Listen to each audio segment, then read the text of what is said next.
નમસ્કાર વિદ્યાર્થી મિત્રો, દ્રવ્યના ઉષ્મીય ગુણધર્મોના વિડિયો નંબર 6 માં તમારું સ્વાગત છે. આજનો આપણો ટોપિક છે કેલરીમેટ્રી. કેલરીમેટ્રી એટલે શું? કેલરીમેટ્રી એટલે ઉષ્માનું માપન. હે ને, કેલરી એટલે ઊર્જા. કઈ ભાષા કદાચ લેટિનમાં કેલરી એટલે ઉષ્મા નહીં ઊર્જા. તો ઊર્જાનું માપન એટલે કેલરીમેટ્રી.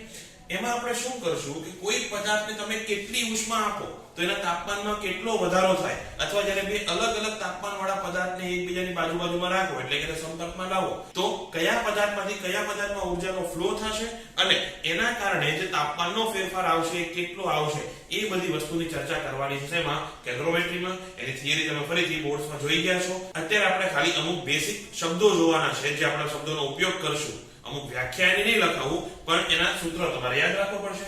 એમાંથી પહેલું છે ઉષ્માધારિતા.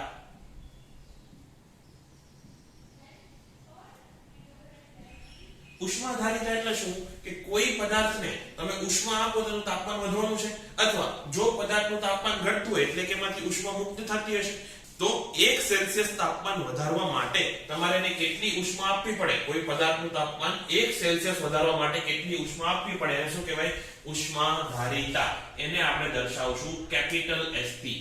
હે ને, કેપિટલ S ઉપર આવી બે લીટા કરને એટલે કેપિટલ લાગે, બાકી સ્મોલ s તો આપણે ખાલી આવી રીતે લખી નાખીએ. તો કેપિટલ S બરાબર શું થાય? તો કે આપેલી ઉષ્મા છેદમાં એના તાપમાનનો ફેરફાર, એટલે કે એકમ તાપમાનનો ફેરફાર કરવા માટે આપવી પડતી ઉષ્મા એટલે કોણ? Delta Q. આનો એકમ તમને લખતા આવડશે. એકમ શું આવશે? જૂલ પ્રતિ કેલ્વિન. તાપમાનનો ફેરફાર આપણે શેમાં આપીએ? કેલ્વિનમાં. અથવા જૂલ પ્રતિ ડિગ્રી સેલ્સિયસ.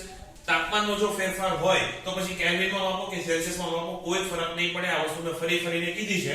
હજી એક વખત કહી દઉં કે તાપમાનનો SI એકમ એટલે કોણ? કેલ્વિન. પણ તાપમાનનો ફેરફાર માટે કેલ્વિન લઈ લો કે સેલ્સિયસ લઈ લો, કાંઈ ફરક પડશે નહીં. બીજા એના એકમમાં આવશે કેલરી પ્રતિ કેલ્વિન અને કેલરી પ્રતિ ડિગ્રી સેલ્સિયસ. પછી કિલો કેલરી ને કિલો જૂલ ને બધું તો આવશે અને એને વર્ગમાં ફેરવો તો પણ એનો એક એકમ આવશે, પણ એટલું ડિટેલમાં આપણે જવું નથી. બીજું એના પરિમાણ. પરિમાણમાં શું આવશે? ઊર્જાના પરિમાણ છેદમાં તાપમાનનું પરિમાણ. ઊર્જાનું પરિમાણ શું? m1 l2 t-2 અને એના કેલ્વિનમાં -1 એક આવશે. હજી કેલ્વિન થેનું આવ્યું, નીચે તાપમાનનો ફેરફાર છે એટલે k-1. આ થઈ ગયા પરિમાણ. આની ઉપરથી શું લખી શકાય? આની ઉપરથી તમે ડેલ્ટા Q બરાબર શું લખી શકો? S delta T. એટલે કે જો કોઈ પદાર્થનો એટલે કે જો કોઈ પદાર્થની ઉષ્માધારિતા S હોય અને એના તાપમાનમાં ધારો કે 5 ડિગ્રી સેલ્સિયસ નો વધારો આવે છે તો એને ઊર્જા કેટલી આપવી પડશે? 5s જેટલી. આ એનો મીનિંગ થાય. હે ને, S આપણે જનરલી અચળ લઈ લઈએ. હે ને, ઉષ્માધારિતા અથવા જે આગળ જે વિશિષ્ટ ઉષ્માધારિતા ને બધું આવશે એને આપણે મોટા ભાગે અચળ લઈ લઈએ. ખરેખર એવું છે નહીં. પેલા આલ્ફા બીટા ગામા વાળા કેસમાં તમને કીધું હતું કે આલ્ફા બીટા ગામા તાપમાનની અમુક રેન્જમાં અચળ રહે. ખરેખર એ અચળ છે નહીં. તમે 1000-2000 ડિગ્રી સેલ્સિયસ જેટલું તાપમાન ફેરવો તો પછી એ અચળ રહેશે નહીં. તો એનો જો હું ગ્રાફ બનાવું, ધારો કે હું એવો એક ગ્રાફ બનાવું છું કે અહીંયા હું લઉં છું Q. હે ને, કે અલગ અલગ ઉષ્મા મેં આપી, ધીમે ધીમે ઉષ્માનો વધારો કરતો જાઉં તો એના તાપમાનમાં કેવી રીતે વધારો થાય એનો જો મારે ગ્રાફ દોરવો હોય તો ધારો કે ગ્રાફ આવો કઈ તો કોઈ પણ બિંદુ આગળ એનો ઢાળ કેટલો થશે, અથવા કોઈ પણ બિંદુ આગળ જો હું ઢાળ માપી લઉં, ધારો કે આ ઢાળ મેં માપી લીધો, ચલો આ ખૂણો θ, તો tan θ કરું એટલે ઢાળ મળી જશે. તો એની ઉષ્માધારિતા કેટલી થશે? તો ઉષ્માધારિતા એટલે શું? અહીંયા લખો જો પાછું તો S બરાબર dq/dt કહેવાય. કેપિટલ T આવશે. dq/dt. અહીંયા આનો ઢાળ શું થશે? dt/dq થશે ને, એટલે કે S બરાબર થશે 1/ઢાળ. જો તમને તાપમાન વર્સિસ q નો ગ્રાફ આપેલો હોય તો એનો ઢાળ લઈને એનો વ્યસ્ત કરો, કોઈ પણ બિંદુ આગળ ઢાળ લઈને એનો વ્યસ્ત કરો તો એ બિંદુ આગળ અથવા એ પર્ટિક્યુલર તાપમાને ઉષ્માધારિતા મળશે.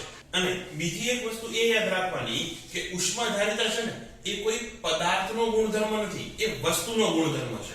ફોર એક્ઝામ્પલ, એલ્યુમિનિયમની તપેલી લઈ લો અથવા એલ્યુમિનિયમનું મોટું તપેલું લઈ લો. હે ને, એને જો તમે બેને 100 જૂલ ઊર્જા આપો તો કોના તાપમાનમાં વધારે ફેરફાર થશે?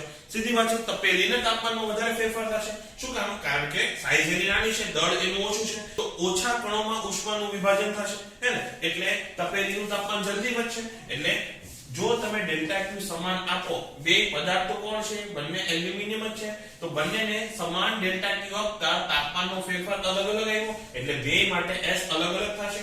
તો ફરીથી આ શું છે? તો કે વસ્તુ વિશેષનો ગુણધર્મ છે. ઉષ્માધારિતા એ વસ્તુ વિશેષનો ગુણધર્મ છે. એક જ પદાર્થમાંથી બે અલગ અલગ વસ્તુ બનેલી હોય તો બંનેના ઉષ્માધારિતા અલગ અલગ હોઈ શકે. અને જો તમે પદાર્થનું દળ વધારે કરો તો એની ઉષ્માધારિતા વધારે આવશે. એટલે કે જો પદાર્થનું દળ વધારે હોય તો એકમ સેલ્સિયસ તાપમાન ફેરવવા માટે વધારે ઉષ્મા આપવી પડે. એટલે તમે એમ પણ કહી શકો કે ઉષ્માધારિતા S એ દળના સમપ્રમાણમાં છે. અને એનો સમપ્રમાણતાનો અચળાંક શોધવો હોય તો એના માટે આગળનો ટોપિક જે છે વિશિષ્ટ ઉષ્માધારિતા. તો અહીંયા તમારે સૂત્ર તો ખાલી આ એક જ યાદ રાખવાનું છે. બાકી આ બધું તો એમસીક્યુ માં, જે થિયોરેટિકલ એમસીક્યુ માં પૂછાય તો પૂછાય, બાકી દાખલા આના બની શકે. હવે નેક્સ્ટ છે વિશિષ્ટ ઉષ્માધારિતા. જો દર વખતે આપણે વિશિષ્ટ ઉષ્માધારિતા એટલું લાંબુ નહીં બોલીએ, એને આપણે વિશિષ્ટ ઉષ્મા કહી દઈશું. એ પણ એટલે તમે વિશિષ્ટ ઉષ્માધારિતા જ સમજી લેજો. વિશિષ્ટ ઉષ્માધારિતા એટલે શું? તો કે આગળના પાઠમાં આપણે શું કીધું કે આ શું છે? વસ્તુ વિશેષનો ગુણધર્મ છે ને. હવે આપણે પદાર્થ વિશેષ માટે બનાવવું છે. એટલે કે એલ્યુમિનિયમ તપેલી હોય કે તપેલું હોય કે ગમે આખો ટેન્કર હોય, એના માટે જો આપણે ગુણધર્મ નક્કી કરવો હોય તો એના માટે તો એ શું થશે? વિશિષ્ટ ઉષ્માધારિતા. એટલે કે એકમ દળના પદાર્થનું તાપમાન એકમ સેલ્સિયસ થી અથવા એકમ કેલ્વિન થી બદલવા માટે આપવી પડતી ઉષ્મા એટલે કોણ? તો કે વિશિષ્ટ ઉષ્માધારિતા. અને એને આપણે સ્મોલ s થી દર્શાવશું. ફરીથી એકમ દળના પદાર્થનું તાપમાન એકમ રીતે વધારતા આપવી પડતી ઉષ્માને શું કહેવાય? વિશિષ્ટ ઉષ્માધારિતા. ફરીથી આને શું લખી શકાય? તો કે ડેલ્ટા Q બરાબર ms ડેલ્ટા T આવું લખાશે. આનો ઉપયોગ આપણે ક્યાં કરશું? સૂત્રમાં. હવે આના એકમની વાત કરો તો એકમ આનો આવશે જૂલ છેદમાં કિલોગ્રામ છેદમાં ડિગ્રી સેલ્સિયસ અથવા જૂલ છેદમાં કિલોગ્રામ અને કેલ્વિન. ફરીથી જૂલ ને અર્થમાં ફેરવી શકાય, કિલોગ્રામ ને ગ્રામમાં ફેરવી શકાય, જૂલ ને કેલરીમાં ફેરવી શકાય. એ બધું રામાયણ તો અહીંયા આવશે. પણ તમારે હાથે લખવું હોય તો લખજો. બાકી એટલા બધા દાખલા ગણશો કે આની કઈ પછી યાદ રાખવાની જરૂર પડશે નહીં. આનું પરિમાણમાં હવે જો ઊર્જાનું પરિમાણ તો આવશે, પણ છેદમાં દળનું પરિમાણ એક આવશે. એટલે m1 જે હતું એ તો m0 થઈ જશે. m0 L2 T-2 અને કેલ્વિન ઇન્વર્સ આવું થશે. વિશિષ્ટ ઉષ્માધારિતામાં શું આવશે? m0 L2 T-2 અને K-1. તો આ થઈ ગઈ વિશિષ્ટ ઉષ્માધારિતા. તો આ તો આપણે એકમ દળ માટે વાત કરી. એવી જ એક હજી આવે મોલર વિશિષ્ટ ઉષ્માધારિતા. શું આવે? મોલર વિશિષ્ટ ઉષ્માધારિતા. આમાં અત્યારે એટલું ડિટેલમાં ડિસ્કશન નથી કરવાનું. એ આપણે આવશે જ્યારે ગતિવાદ વાળું ચેપ્ટર ભણશું ત્યારે એનો ખાસ ઉપયોગ કરવાનો આવશે. મોલર વિશિષ્ટ ઉષ્માધારિતા મોટે ભાગે આદર્શ વાયુ માટે આપણે લખીએ, હે ને? મોટે ભાગે વાયુ માટે. આદર્શ વાયુ જેવું તો કઈ હોય નહીં. તો મોલર વિશિષ્ટ ઉષ્માધારિતા મોટે ભાગે આદર્શ વાયુ અથવા વાયુ માટે વપરાય. એમાં શું આવે? તો કે એકમ દળ દીઠ નહીં, એકમ મોલ દીઠ આપવી પડતી ઉષ્મા. એકમ તાપમાનનો ફેરફાર કરવા માટે એકમ મોલ દીઠ આપવી પડતી ઉષ્મા. એટલે અહીંયા શું થઈ જશે? Q બરાબર NC ડેલ્ટા T. અને આને આપણે શેનાથી દર્શાવશું? C થી દર્શાવશું. કેપિટલ C છે, સોરી, કેપિટલ C. અને એકમ શું આવશે? જૂલ પ્રતિ મોલ પ્રતિ ડિગ્રી સેલ્સિયસ અથવા જૂલ પ્રતિ મોલ પ્રતિ કેલ્વિન. અને અહીંયા m1 તો એમનામ જ રહેશે. અને આ શું મૂળભૂત રાશિમાં આવે છે ને? તો અહીંયા શું થઈ જશે? પાછું મોલ ઇન્વર્સ.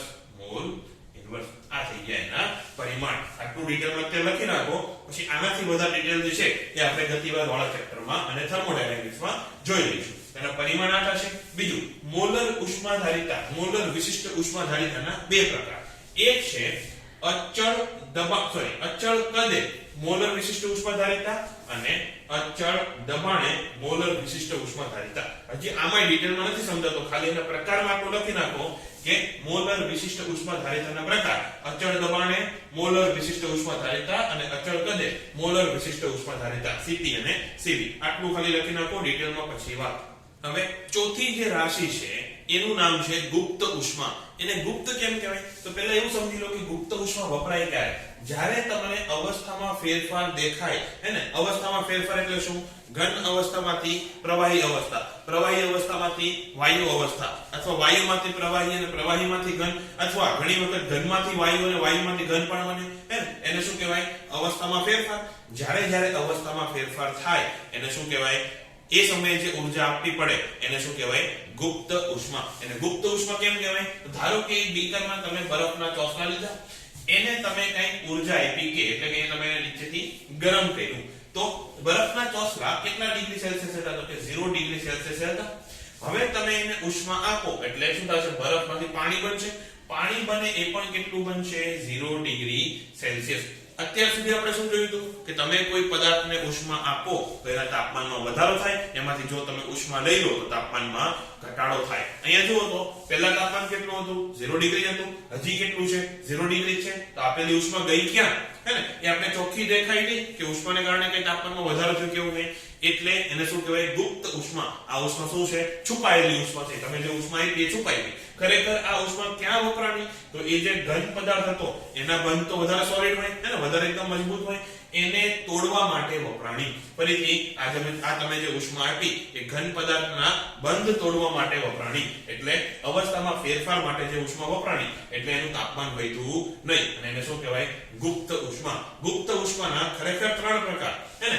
ઘનથી પ્રવાહી માટે અલગ ગુપ્ત ઉષ્મા આવે, પ્રવાહીથી વાયુ માટે અલગ ગુપ્ત ઉષ્મા આવે, અને ઘનથી વાયુ માટે ગુપ્ત ઉષ્મા આવે. પણ ઘનથી વાયુ વાળી જે ગુપ્ત ઉષ્મા છે એ તમારા સિલેબસમાં નથી. આપણે કયું જોવાનું છે?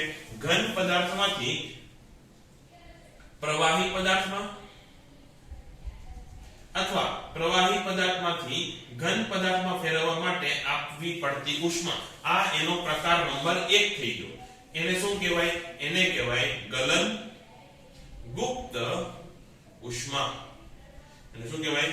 ગલન ગુપ્ત ઉષ્મા. અને એને આપણે દર્શાવશું LFT, લેટેન્ટ હીટ ઓફ ફ્યુઝન. એને શું કહેવાય?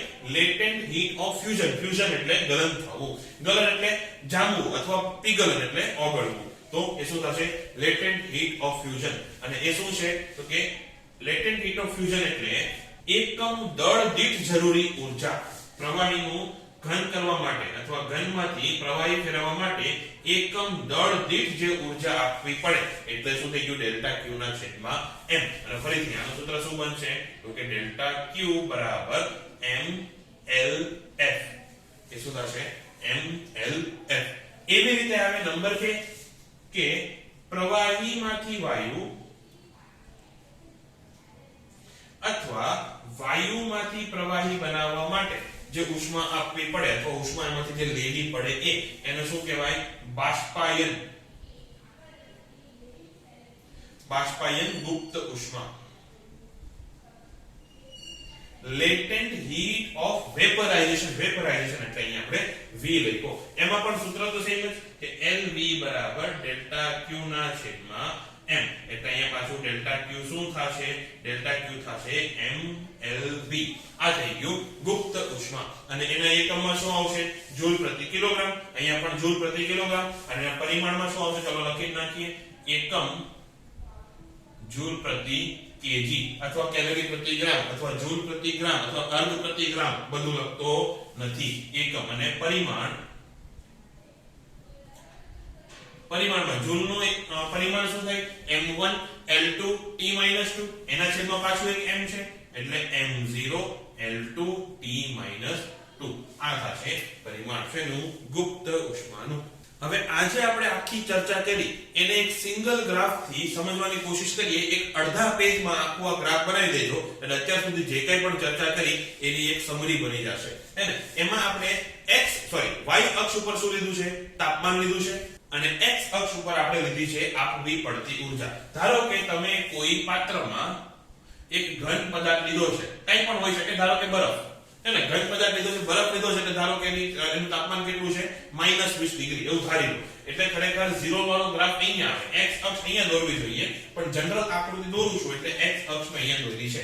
તો બરફ તમે લીધો છે ક્યાં? -20 ડિગ્રી તાપમાને.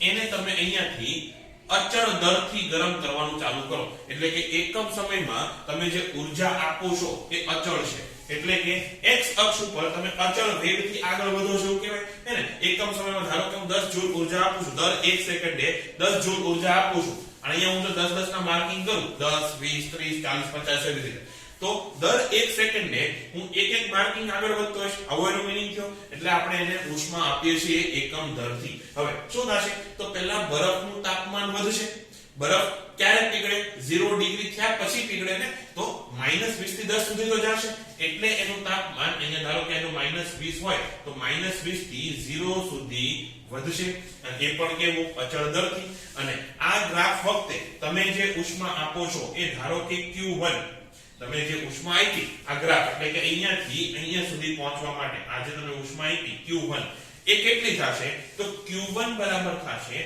જેટલો તમે બરફ લીધો હોય એટલું દળ પછી સ્પેસિફિક હીટ અથવા વિશિષ્ટ ઉષ્મા કોની તો કે બરફની હે ને તો S લખું છું S સોલિડ એટલે કે ઘન પદાર્થની વિશિષ્ટ ઉષ્મા અને તાપમાનનો ફેરફાર જેટલો આવ્યો હોય એ એટલે ડેલ્ટા T1 લખું છું અહીંયા ખરેખર કેટલો છે 20 ડિગ્રી સમજાણું ફરીથી આટલા ભાગમાં તમે જે ઉષ્મા આપી એ કેટલી થશે તો કે mss ડેલ્ટા T1 અને આ અવસ્થામાં મતલબ કે અહીંયાથી અહીંયા સુધીમાં એની અવસ્થા કઈ હશે તો કે ઘન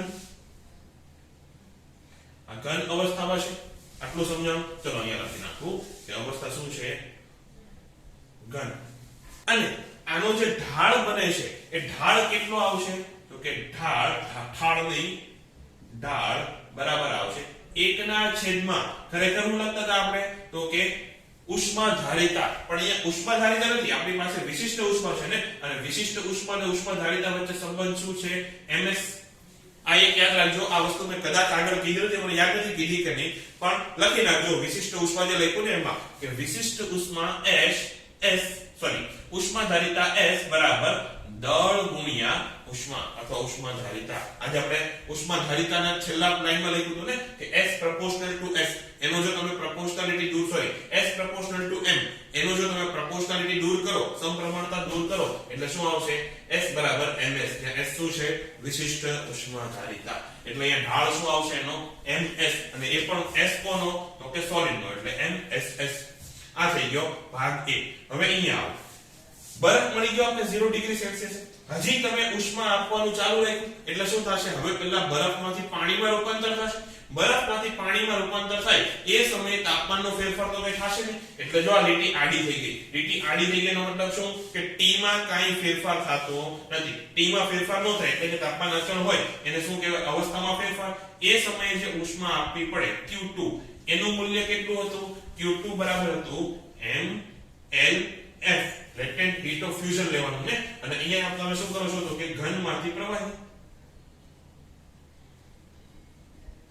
અથવા પ્રવાહીમાંથી ઘન જો તમે ગ્રાફ અહીંથી આમ આવતો હોય તો અત્યારે આપણે અહીંયાથી આમ જઈએ છીએ એટલે ઘનમાંથી પ્રવાહી એવી રીતે અહીંયા હવે આટલું પ્રવાહી મળી ગયું ધારો કે આટલી ઉષ્મા આપ્યા પછી એટલે અહીંયા ઉષ્મા કેટલી થશે Q1 Q2 થશે ને પહેલા તમે આટલામાં Q1 ઉષ્મા આપી હતી આટલામાં Q2 ઉષ્મા આપી તો અહીંયા ટોટલ ઉષ્મા કેટલી થઈ Q1 Q2 હવે આગળ ધારો કે તમારે ઉષ્મા આપો Q3 એટલે કે પહેલા ઘનમાંથી સંપૂર્ણ પ્રવાહી થઈ ગયું સંપૂર્ણ પાણી મળી ગયું 0 ડિગ્રી સેલ્સિયસ હજી તમે એને ગરમ કરો તો શું થશે પાણી ગરમ થવાનું ચાલુ થશે પાણી ગરમ થવાનું ચાલુ થાય એટલે એ સમયે જે ઉષ્મા તમે આપશો એને કહી દો Q3 એ કેટલું આવશે m દળ તો સમાન જ છે દળ હજી એમાં બદલાશે નહીં ms ડેલ્ટા T2 એટલે શું આ બે તાપમાનનો તફાવત અહીંયા ડેલ્ટા T1 એટલે આ તાપમાનનો તફાવત હતો હવે આટલો તફાવત અને S કોનો લેવાનો તો કે પ્રવાહી એટલે અહીંયા હું લિક્વિડ લખું છું કે Q3 બરાબર mSL ડેલ્ટા T2 અને અહીંયા અવસ્થા કઈ છે તો કે પ્રવાહી અવસ્થા પ્રવાહી અને આનો ઢાળ એ પણ શું થશે 1/mSL થશે SL એટલે લિક્વિડની વિશિષ્ટ ઉષ્મા એવી રીતે પાછું પાણી કેટલું થઈ ગયું 100 ડિગ્રી સેલ્સિયસ આવી ગયું હવે શું થશે પાણી ઉકળવાનું ચાલુ થશે પાણી ઉકળવાનું ચાલુ થાય એટલે પાછું તાપમાન અચળ એટલે પાછો જો ગ્રાફ કેવો થઈ ગયો હોરિઝોન્ટલ થઈ ગયો અને અહીંયા પાછો તાપમાનનો ફેરફાર શૂન્ય એ સમયે જે તમે ઉષ્મા આપો છો Q4 એ કેટલી હશે mLV હશે અને અહીંયા આ ઉષ્મા કેટલી હશે આ થશે Q1 Q2 Q3 એવી રીતે આ ઉષ્મા કેટલી થશે Q1 વત્તા Q2 વત્તા Q3 વત્તા Q4. એ હજી જો તમે વરાળ બન્યા પછી અહીંયાથી અહીંયા પહોંચી એટલે શું બની ગયું? કમ્પ્લીટ વરાળ બની ગઈ. આ શું છે? અહીંયા પ્રવાહીથી, હું ડાયરેક્ટ લખું છું પ્રવાહીથી વાયુ, હે ને? અહીંયા પહોંચ્યા પછી પાછી કમ્પ્લીટલી શું બની ગઈ? વરાળ બની ગઈ. હજી વરાળને તમે ગરમ કરો તો પાછું વરાળનું તાપમાન વધવાનું ચાલુ થાય અને તો પછી ચાલ્યા રાખે. તો એ Q4 બરાબર કેટલું થશે? એ થશે ms ડેલ્ટા T3. અને S કોનું? તો કે ગેસનું, હે ને? વરાળ બન્યા પછીનું એટલે msg ડેલ્ટા T. એનો પણ ઢાળ શું આવશે? 1/msg. આ થશે એનો ઢાળ. આટલું આ એક ગ્રાફ જે અત્યાર સુધી આપણે ભણ્યા એ યાદ રાખવાનો છે. અને આ જ ગ્રાફ ઉપરથી તમે બીજા બે વ્યાખ્યા પણ લઈ શકો. એક છે ગલન બિંદુ અને ઉત્કલન બિંદુ. ગલન બિંદુ એટલે શું? કે જે તાપમાને ઘન અને પ્રવાહી બંને અવસ્થા અસ્તિત્વ ધરાવતી હોય, અથવા ઉત્કલન બિંદુ એટલે શું? કે જે તાપમાને પ્રવાહી અને વાયુ બંને અવસ્થા અસ્તિત્વ ધરાવતી હોય એને શું કહેવાય? ગલન બિંદુ અને ઉત્કલન બિંદુ. એની હજી થોડી ડિટેલમાં ચર્ચા કરવાની છે કે દબાણ બદલતા ગલન બિંદુ ઉત્કલન બિંદુમાં શું ફેરફાર આવે એ આપણે પછી જોઈશું. અત્યારે જોવાનો છે નવો કોન્સેપ્ટ, એ છે સમકક્ષ પાણી. એના માટે હું પહેલા બોર્ડ સાફ કરી નાખું. તો જે ટોપિક છે એનું નામ શું છે? સમકક્ષ પાણી. તો પહેલા તો એની જરૂર શું પડે? તો ધારો કે એક કોપરનું પાત્ર છે, એમાં તમે 100 ગ્રામ પાણી લીધું. હવે તમે એને નીચેથી ગરમ કરો એટલે એનું તાપમાન વધવાનું. તો શું ખાલી પાણીનું તાપમાન વધશે? ના, કોપરનું પાત્ર છે એનું તાપમાન વધશે ને. એટલે ઉષ્મા જે આપવી પડશે એ ખાલી પાણી માટે આપવી પડશે? ના, ઉષ્મા જે આપવી પડશે પાણીનું તાપમાન તો વધારવાનું છે, સાથે સાથે કોપરનું તાપમાન વધે એટલી ઉષ્મા આપવી પડશે. એટલે જો તમારે ઉષ્માની ગણતરી કરવી હોય તો ડેલ્ટા Q બરાબર શું લખવું પડે? તો કે કોપરનું તાપમાન વધારવા માટે આપવી પડતી ઉષ્મા એટલે એ થશે m કોપરનું ગુણ્યા S કોપરનું અને ડેલ્ટા T નું બેના સમાન હશે વત્તા m પાણીનું અને S પાણીનું ઇન્ટુ ડેલ્ટા T. આવું કરવું પડે ને, બે પદ ગુણાકાર કરવો પડે ને. હવે જો કોપરનું પાત્ર તમારે ફરીને વાપરવાનું હોય લેબોરેટરીમાં, જ્યારે તમે પ્રયોગ કરશો, જ્યારે ભવિષ્યમાં જ્યારે તમે કોલેજમાં જાશો કે રિસર્ચમાં જાશો, એ સમયે લેબોરેટરીમાં જે પાત્ર હોય ને એનું એક સ્પેસિફિકેશન કહેવાય. મોબાઈલનું કેમ સ્પેસિફિકેશન આવે કે આટલા GB RAM છે ને આટલા GB ની સ્ટોરેજ છે ને બધું, એવી રીતે પાત્રમાં પહેલેથી લખેલું હશે કે એનું સમકક્ષ પાણી કેટલું છે. એટલે તમે જ્યારે ઉષ્માની ગણતરી કરો ત્યારે એક જ પદ લેવાનું થશે. શું કામ? આના બરાબર, મતલબ કે જો આટલું તાપમાન બદલવું હોય, ફરીથી કહું છું, ધારો કે ચલો આપણે કહી દો 10 ડિગ્રી સેલ્સિયસ, હે ને? જો કોપરનું 10 ડિગ્રી સેલ્સિયસ તાપમાન બદલવું હોય એની જગ્યાએ પાણી લઈ લો, એટલી જ ઊર્જા આપીને પાણીનું તાપમાન 10 ડિગ્રી સેલ્સિયસ ફેરવવું છે. ફરીથી કહું છું, ચલો હજી એકદમ બેસિક થી લઈ લો. આ આખા પદનું મૂલ્ય ધારો કે 100 આવ્યું. એટલે શું કે કોપરનું તાપમાન 10 ડિગ્રી સેલ્સિયસ થી બદલવા માટે તમારે 100 જૂલ ઉષ્મા આપવી પડે છે. એની કરતા ફરીથી 100 જૂલ ઉષ્મા જ મારે આપવી છે, તાપમાનનું ફેરફાર 10 ડિગ્રી જ કરવું છે, પણ પાણી લેવું છે. તો કેટલા ગ્રામ પાણી લઉં તો મને સેમ રિઝલ્ટ મળે? ફરીથી સમાન તાપમાન ફેરવવું છે, સમાન ઊર્જા આપવી છે, પણ ખાલી મટીરીયલ કોપરની બદલે પાણી લેવું છે. કોપર કેટલું હતું મને નથી ખબર, પણ એની જગ્યાએ પાણી કેટલું લેવું તો આપણે ખબર પડી જાય. સૂત્ર તો આપણી પાસે છે કે 100 અને 10 જો સૂત્ર મૂકી દો તો તમને m આસાનીથી મળી જાય, હે ને? તો ફરીથી સમાન ઊર્જા આપીને સમાન તાપમાનનો ફેરફાર મેળવવા માટે આ જરૂરી પાણીનું દળ એને શું કહેવાય? સમકક્ષ પાણી. એટલે જો તમને ખબર હોય કે આ કોપરના પાત્ર બરાબર 10 ગ્રામ પાણી થાય છે, જો તમને ખબર હોય કે કોપરનું પાત્ર છે એને સમકક્ષ શું છે? 10 ગ્રામ પાણી, તો અહીંયા તમારે 100 ગ્રામ નહીં લેવાનું. ભલે તમે અંદર ઢોળ્યું 100 ગ્રામ, પણ અહીંયા 110 લઈને ચાલી જવાનું છે. એટલે તમારો ડેલ્ટા Q છે ઈ આના જેટલો જ આવશે. ફરીથી જે સમકક્ષ પાણી હોય એને જે તમે પાણી લીધું હોય એમાં એડ કરી દેવાનું. ભલે આમાં 100 ગ્રામ તમે ભર્યું હોય પણ બાકીનું 10 ગ્રામ શું છે? તો કે કોપરના પાત્રને સમકક્ષ છે. એટલે શું કે જો તમે m દળનું સમકક્ષ m દળનું કોપર હોય એટલે કે mc sc ડેલ્ટા T બરાબર, ધારો કે એને સમકક્ષ પાણી છે m ઇક્વિવેલન્ટ કેવું છે? એટલે me ઇક્વિવેલન્ટ એટલે સમકક્ષ. તો me s કોનું લેવાનું? પાણીનું, અને ગુણ્યા ડેલ્ટા T. ડેલ્ટા T તો બેયના સમાન છે કારણ કે આપણે તાપમાનનો સમાન ફેરફાર કરવો છે. તો ms sc બરાબર mesw થશે. તો ઇક્વિવેલન્ટ માસ અથવા સમકક્ષ પાણી કેટલું થયું? એ થયું કોપરનું દળ ગુણ્યા કોપરની વિશિષ્ટ ઉષ્મા છેદમાં પાણીની વિશિષ્ટ ઉષ્મા. આને શું કહેવાય? સમકક્ષ પાણી. આનો દાખલો કરશો એટલે આવડી જશે. કોન્સેપ્ટ સમજવામાં થોડો અઘરો છે, દાખલો થઈ ગયા પછી તમને આસાનીથી સમજાય જાય એવો કોન્સેપ્ટ છે. તો લખો દાખલો, કોપરની વિશિષ્ટ ઉષ્મા 0.1 કેલરી પ્રતિ ગ્રામ સેલ્સિયસ છે. કોપરની વિશિષ્ટ ઉષ્મા SC આપેલી છે, કેટલી? 0.1 0.1 છે ને? હા, 0.1 કેલરી પ્રતિ ગ્રામ પ્રતિ સેલ્સિયસ. કોપરની વિશિષ્ટ ઉષ્મા કેટલી આપી છે? 0.1 કેલરી પ્રતિ ગ્રામ પ્રતિ સેલ્સિયસ. તો 400 ગ્રામ એટલે કે mc બરાબર 400 ગ્રામ. 400 ગ્રામ કોપરને સમકક્ષ પાણીનું દળ મેળવો. ફરીથી કોપરની વિશિષ્ટ ઉષ્મા અને એનું દળ આપેલું છે. તો સમકક્ષ પાણી માટેનું સૂત્ર શું હતું? Me બરાબર હતું mc SC છેદમાં SW. હવે તમે કહેશો કે સર SW તો આપેલું નથી, હે ને? એના માટે આગળના ટોપિકમાં તમને લખાવીશ કે પાણી માટે અમુક વસ્તુ તમારે યાદ જ રાખી લેવાની. એની વિશિષ્ટ ઉષ્મા હોય, એનો ટ્રિપલ પોઈન્ટ હોય. ટ્રિપલ પોઈન્ટ શું એ પણ આપણે જોશું. એનો ગલનગુપ્ત ઉષ્મા હોય અથવા બાષ્પાયનગુપ્ત ઉષ્મા હોય. આ બધી વસ્તુ પાણી માટે તમારે યાદ જ રાખી લેવાની અને અઘરી નથી. ટેન્શન નહીં લો, આવડી જશે. તો અહીંયા SW થશે 1. પાણીની વિશિષ્ટ ઉષ્મા કેટલી છે? 1 કેલરી પ્રતિ ગ્રામ પ્રતિ સેલ્સિયસ. આ E નથી, આ C છે, પ્રતિ સેલ્સિયસ. અત્યારે એટલું યાદ રાખો. તો આ શું થશે? MCSC. MC કેટલું છે? 400. SC કેટલું છે? 0.1. તો કેટલું થશે? 40. આનો એકમ શું લખો? આ શું છે? દળ છે ને? ME લખું છે આપણે. તો અહીં કિલોગ્રામ લખાશે? ના, આ બાકી બધું આપણે ગ્રામમાં લીધું છે ને? તો આ શું થશે? 40 ગ્રામ. એટલે કે જો તમે આ પાત્રમાં 400 ગ્રામ કોપરના પાત્રમાં પાણી લઈને તમે એને કઈ ગરમ કરતા કે એને લઈને તમે જે કાંઈ પણ પ્રયોગ કરતા હોય તો શું કરવાનું? કોપરના પાત્રને અવગણવાનું અને એવું સમજવાનું કે ધારો કે તમે અહીંયા 200 ગ્રામ પાણી લીધું છે, તો તમારે દાખલા ગણતી વખતે પાણીનું દળ 200 ગ્રામ નહીં મૂકવાનું, 240 ગ્રામ મૂકવાનું. એટલે આ જે કોપર છે એ 40 ગ્રામ જેટલા પાણી જેવું કામ આપશે, એવું એનું મીનિંગ થાય. કે સમકક્ષ પાણી એટલે શું? કે જે પદાર્થ છે એ 40 ગ્રામ જેટલા પાણી જેવું કામ આપશે. તો હવે આશા રાખું કે સમકક્ષ પાણી વાળો કોન્સેપ્ટ થોડો ક્લિયર થયો હશે. નવો ટોપિક છે, ટોપિક નથી પણ MCQ માટે તમારે બધી વસ્તુ યાદ રાખવાની છે અને યાદ રહી જાય એવી છે.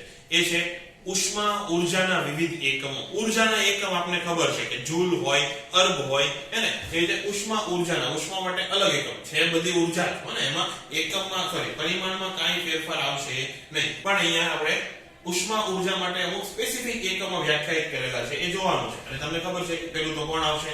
કેલરી. કેલરીની વ્યાખ્યા હું લખું છું, એ તમારે પણ લખવાની છે પેલા જે પાછા વિધાન ટાઈપના જે MCQ આવે એના માટે, હે ને? કેલરીની વ્યાખ્યા શું છે? તો કે 1 ગ્રામ પાણીનું, કેટલું પાણી લેવાનું? 1 ગ્રામ.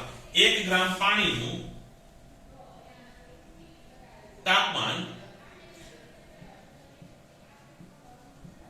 હવે જો જનરલી આપણે શું કહીએ? એકમ દળના પાણીનું તાપમાન એકમ સેલ્સિયસ થી વધારવા. અહીંયા એ લોકો એકદમ સ્પેસિફાઈ કરી દીધું કે 1 ગ્રામ પાણીનું તાપમાન 14.5 ડિગ્રી સેલ્સિયસ થી 15.5 ડિગ્રી સેલ્સિયસ સુધી વધારવા માટે છે. તો 1 સેલ્સિયસ પણ એકદમ સ્પેસિફિક કરી દીધું 14.5 થી 15.5. એટલું બધું સ્પેસિફિક હું કામ કર્યું? તો મેં શું કીધું હતું કે જે એની સ્પેસિફિક હીટ છે, વિશિષ્ટ ઉષ્મા, એ પણ અચળ નથી. એ પણ અલગ અલગ તાપમાને અલગ અલગ આવે, હે ને? પણ મોટે ભાગે નાની રેન્જમાં વાંધો આવતો નથી. એટલે એ લોકો ઇવન 13 ને 16 એકદમ ફિક્સ કરી દીધું, એટલે સેજે ફેરફાર આવે નહીં. આટલું તાપમાન વધારવા માટે આપવી પડતી ઉષ્મા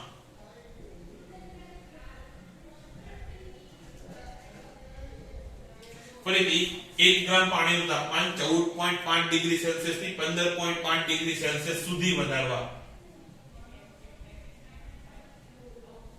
આપવી પડતી ઉષ્મા. અને કેટલી હોય? તો કે 1 કેલરી બરાબર થાય 4.186 જૂલ. આ એક યાદ રાખવાનું, આ સંબંધ ખાસ યાદ રાખવાનો.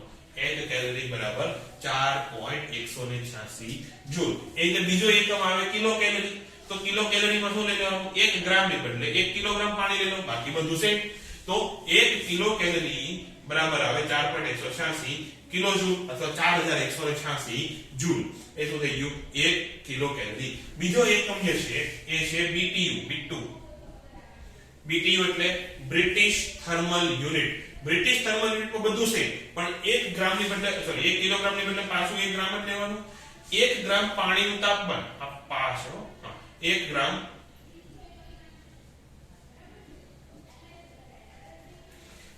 અહીંયા આપણે 1 સેલ્સિયસ થી વધાર્યું હતું ને, હવે 1 ફેરનહીટ થી વધારવાનું. 1 ડિગ્રી ફેરનહીટ થી વધારતા. આ લોકો હોશિયાર હતા, હોશિયાર તો નહીં પણ ડાયા હતા, એમાં આપણે વાંધો નહોતો. અહીંયા શું કીધું, એકદમ ફિક્સ તાપમાન કીધું હતું. અહીંયા એવી ફિક્સ રેન્જ આપી નથી. 1 ડિગ્રી ફેરનહીટ થી તાપમાન વધારવાનું છે. 1 ગ્રામ પાણીનું તાપમાન 1 ડિગ્રી ફેરનહીટ થી વધારતા અથવા વધારવા માટે જરૂરી ઉષ્મા, એને શું કહેવાય, 1 બ્રિટિશ યુનિટ. અને 1 BTU બરાબર થાય 1055 જૂલ. 1 BTU બરાબર થશે 1055 જૂલ. આ MCQ માં જો પૂછાય તો ડાયરેક્ટલી યાદ રાખી લો તો વધારે સારું, નહીતર પછી ગણતરી કરતા તો આવડશે નહીં આવે. 1 ફેરનહીટ માટે કેટલી ઉષ્મા આપવી પડે ક્યાં ખબર છે. તો આ વસ્તુ યાદ રાખવાની. હવે આગળનો જે ટોપિક છે એ છે અવસ્થા આકૃતિ. અવસ્થા આકૃતિ શું કામ આવે, કારણ કે જે ગલન બિંદુ અને ઉત્કલન બિંદુ છે એ દબાણ ઉપર આધાર રાખે. એટલે જો તમે પદાર્થનું દબાણ બદલો તેના ગલન બિંદુ ઉત્કલન બિંદુ પણ બદલાય. તો અવસ્થા આકૃતિમાં y અક્ષ ઉપર આવે દબાણ અને x અક્ષ ઉપર આવે તાપમાન. ધારો કે હવે પાણીનો કિસ્સો લઈ લો તો પાણીમાં એક વાતાવરણ દબાણ ગલન બિંદુ કેટલું છે 0, એ તો આપણને ખબર છે. બીજું એક વાતાવરણ દબાણ ઉત્કલન બિંદુ કેટલું છે 100, એ પણ આપણને ખબર છે.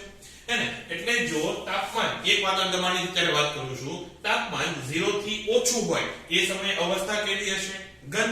અને તાપમાન જો 0 થી વધારે હોય તો અવસ્થા કેવી હોય, પ્રવાહી. અને જો તાપમાન 100 થી ઓછું હશે તો પ્રવાહી અને 100 થી વધારે હશે તો વાયુ. હવે 0 અને 100 ના રૂપમાં આપણે વાત નહીં કરી, હવે આપણે ગલન બિંદુ અને ઉત્કલન બિંદુના રૂપમાં વાત કરશું. એટલે બધા પદાર્થ માટે આવી જાય, ખાલી પાણી માટે નહીં, બધા પદાર્થની આપણે વાત કરવાની છે. તો આ શું થઈ ગયું, એનું ગલન બિંદુ. જો તાપમાન ગલન બિંદુથી ઓછું હશે તો ઘન, વધારે હશે તો પ્રવાહી. આ શું થઈ ગયું, ઉત્કલન બિંદુ. જો તાપમાન ઉત્કલન બિંદુથી ઓછું હશે તો પ્રવાહી, વધારે હશે તો વાયુ. આટલું તો ક્લિયર છે. અને આને શું કહેવાય, સામાન્ય ગલન બિંદુ.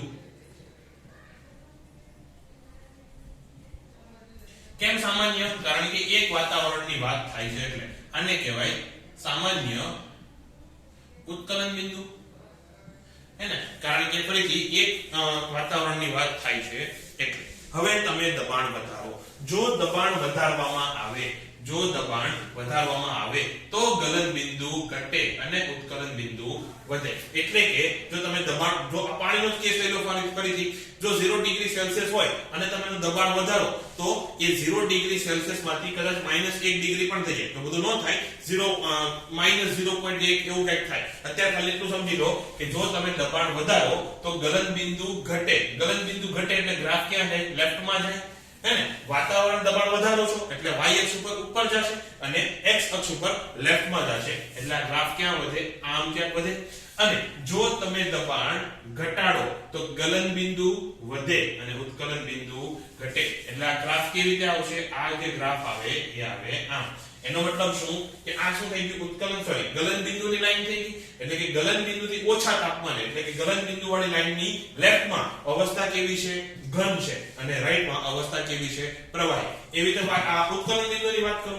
ઉત્કલન બિંદુ દબાણ વધારતા વધે છે, એટલે દબાણ વધારો એટલે ઉપર જવાનું, અને ઉત્કલન બિંદુ વધે એટલે રાઈટમાં જવાનું. એટલે આ ગ્રાફ ક્યાં છે, આમ ક્યાંક જાય. અને દબાણ ઘટાડતા ઉત્કલન બિંદુ પણ ઘટે છે, એટલે આ ગ્રાફ આવશે એ આમ.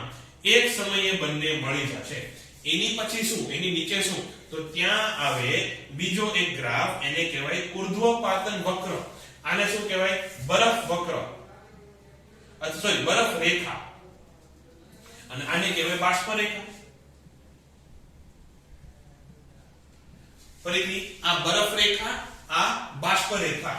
આ સામાન્ય ગલન બિંદુ, આ સામાન્ય ઉત્કલન બિંદુ. ક્યારે, એક વાતાવરણ દબાણે. અને આને કહેવાય ઉર્ધ્વપાતન વક્ર.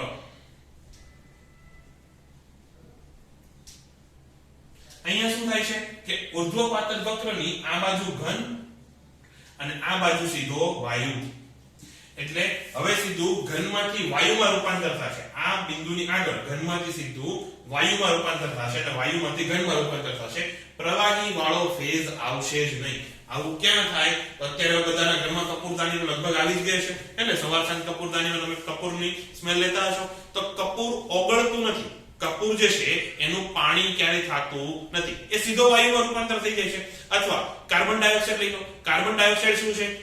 એનો સૂકો બરફ કહેવાય. ખબર છે? કાર્બન ડાયોક્સાઇડ નું જે ઘન પદાર્થ છે, ઘન અવસ્થા છે, એને કહેવાય સૂકો બરફ.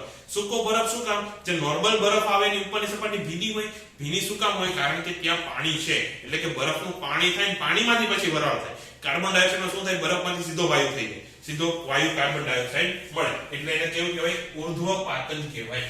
એ અહીંયા આપે એ જે છે એ અહીંયા ફિટ બેસ છે, હે ને? અને આ જે બિંદુ છે એને કહેવાય ટ્રિપલ પોઈન્ટ.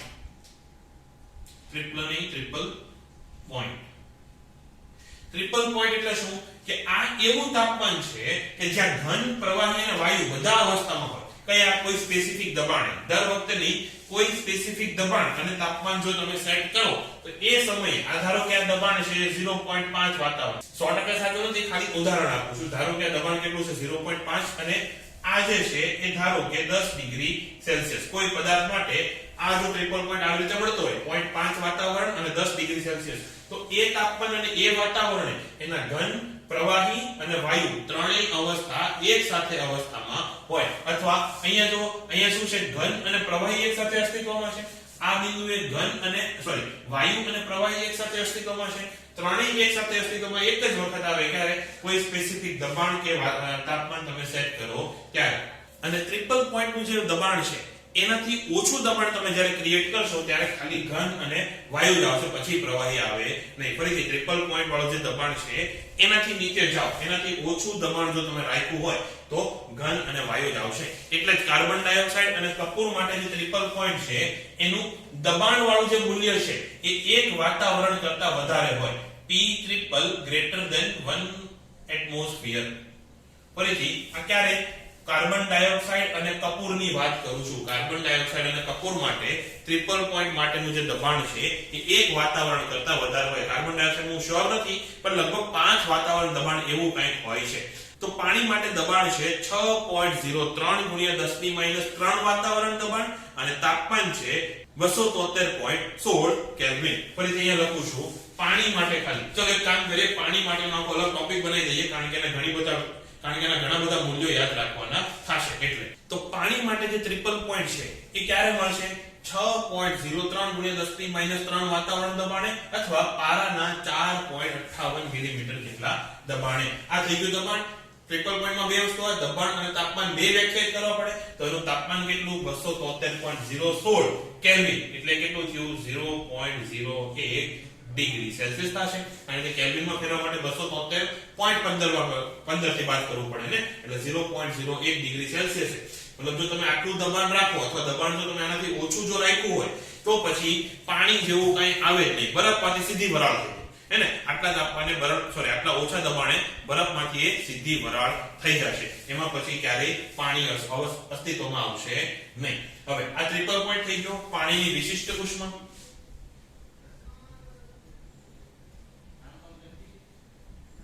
તો પાણી માટે વિશિષ્ટ ઉષ્મા કેટલી છે? તો કે 1 કેલરી પ્રતિ ગ્રામ પ્રતિ કેલ્વિન. આ તો કેલરીની વ્યાખ્યા જ હતી કે 1 ગ્રામ પાણીનું તાપમાન 1 કેલ્વિન થી વધારવા માટે આપવી પડતી ઉષ્મા, એને 1 કેલરી કહેતા હતા. અથવા 1 કિલો કેલરી પ્રતિ કિલોગ્રામ અને પ્રતિ કેલ્વિન. અહીંયા કેલ્વિન ની જગ્યાએ તમે સેલ્સિયસ પણ લખી શકો, એટલું બધું લખતો નથી. અથવા અહીંયા 4.186, હવે અહીંયા જૂલ લખાશે, જૂલ પ્રતિ ગ્રામ પ્રતિ કેલ્વિન. એવી રીતે 4186 જૂલ પ્રતિ કિલોગ્રામ પ્રતિ કેલ્વિન. આ થઈ ગઈ એની વિશિષ્ટ ઉષ્મા. પાણીની ગલનગુપ્ત ઉષ્મા.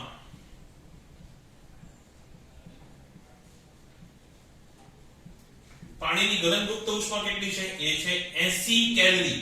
યાદ રાખવાનું છે, આ બધા દાખલા મોટે ભાગે આપેલા હશે, નો આપેલું હોય તો યાદ રાખવાનું છે.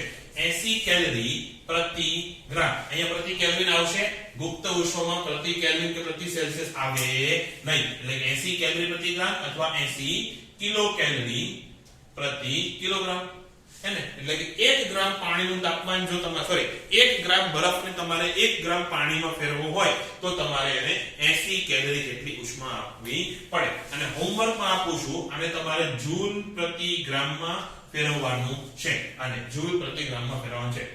ચલો કહી જ દઉં, આને તમારે 4.186 થી ગુણવાનું છે. મારી પાસે કેલ્સી નથી એટલે અહીંયા બ્લેન્ક રાખું છું, પણ આટલું તમારે પૂરું કરવાનું છે. અને ચોથું આવે બાષ્પાયન ગુપ્ત ઉષ્મા. એ આવે 540 કેલરી પ્રતિ ગ્રામ, એટલે 540 કિલો કેલરી પ્રતિ કિલોગ્રામ, અને એને પણ તમારે જૂલ પ્રતિ ગ્રામમાં ફેરવવાનું છે. હજી બે વસ્તુ કે બરફ માટે વિશિષ્ટ ઉષ્મા. હવે વિશિષ્ટ ઉષ્મા કોની? બરફની. બરફ અને પાણી બંનેની વિશિષ્ટ ઉષ્મા સમાન હશે નહીં. બરફની વિશિષ્ટ ઉષ્મા ખાલી VU લખું છું, તમે આખું લખજો, તમે આળસુ ન થાતા, હું તો છું. તો બરફની વિશિષ્ટ ઉષ્મા કેટલી છે? 0.5 કેલરી પ્રતિ ગ્રામ પ્રતિ કેલ્વિન. અને એવી રીતે વરાળની વિશિષ્ટ ઉષ્મા એ છે 0.46 કેલરી પ્રતિ ગ્રામ પ્રતિ કેલ્વિન. અને આને નંબર આપી દો 5, આને નંબર આપી દો 6. અહીંયા જૂલ પ્રતિ ગ્રામ પ્રતિ કેલ્વિન એ તમારે લખવાનું છે, અને અહીંયા પણ ફરીથી સેમ જૂલ પ્રતિ ગ્રામ પ્રતિ કેલ્વિન વાળું લખવાનું છે. આ છે કે પાણીની ચર્ચા. થિયોરેટિકલ પાર્ટ આખો પૂરો. હવે આવતા એક લેક્ચર કે બે લેક્ચરમાં બધા જ આ ટોપિકના દાખલા લેવાના છે. આજનો ક્લાસ અહીંયા પૂરો. આશા રાખું કે તમને કંઈક નવું જાણવા મળ્યું હશે અને મજા આવી હશે. Bye bye.